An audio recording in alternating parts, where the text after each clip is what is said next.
आज के एपिसोड में हम बात करेंगे किराना हिल्स घटना की परमाणु परछाइयां।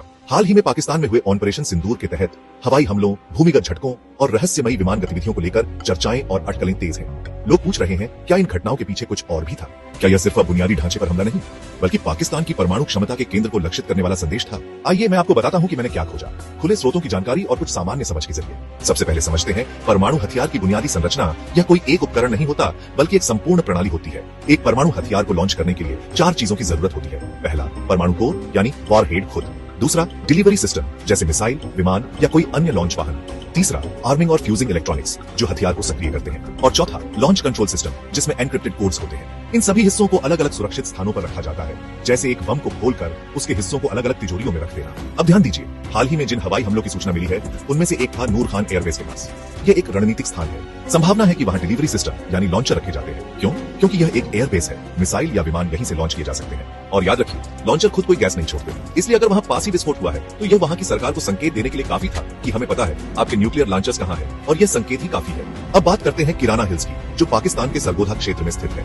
यह क्षेत्र लंबे समय से पाकिस्तान के परमाणु वॉरहेड्स के संभावित भंडारण स्थल के रूप में जाना जाता है, और इस क्षेत्र में एयरबेस मुशर्रफ स्थित है। सैटेलाइट इमेजेस के अनुसार वहां 6 से 8 या उससे अधिक भूमिगत एंट्री पॉइंट्स हैं, और यह बंकर्स 100 से अधिक की मात्रा में नजर आते हैं। अब कल्पना कीजिए, एक भारतीय हवाई हमला होता है, सीधे बंकर पर नहीं, लेकिन अनुमंत्र 500 मीटर की दूरी पर, एक ऊंचाई वाले क्षेत्र में, वॉरहेड से ऊंचाई में ऊपर, लेकिन बेहद पास। इन बंकरों में सुरक्षा की कई परतें होती हैं, लेकिन यदि कोई एंट्री पॉइंट क्षतिग्रस्त हो जाए तो दबाव में बदलाव, झटके या रेडियोधर्मी रिसाव की संभावना हो सकती है। और यदि परमाणु सामग्री का रिसाव होता है, बहुत छोटी मात्रा में भी, तो उसके प्रभाव क्या होते हैं? भूकंपीय झटके, हल्के भूकंप, विकिरण संकेत और दहशत। अब और तथ्य जोड़ते हैं, अमेरिकी और मिस्र के विमान जिन्हें कुछ देर बाद वहां देखा गया, अनुमान है कि वे बोरॉन लेकर आए होंगे, जो एक न्यूट्रॉन एब्जॉर्बर है और रेडियोधर्मी सफाई में इस्तेमाल होता है। भारतीय डीजीएमओ ए के भारती का एक गूढ़ बयान, आप आने वाले दिनों में जानेंगे कि पाकिस्तान के साथ क्या किया है।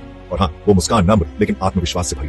यह एक रणनीतिक फुसफुसाहट थी, जैसे कहा जा रहा हो, हमें पता है कि आपके हथियार कहाँ हैं और हम उन्हें छू सकते हैं। उन्हें फोड़ने की जरूरत नहीं, बस इतना बताना कि हम इतने पास पहुंच सकते हैं। मेरा मानना है कि इस सिद्धांत में वजन है।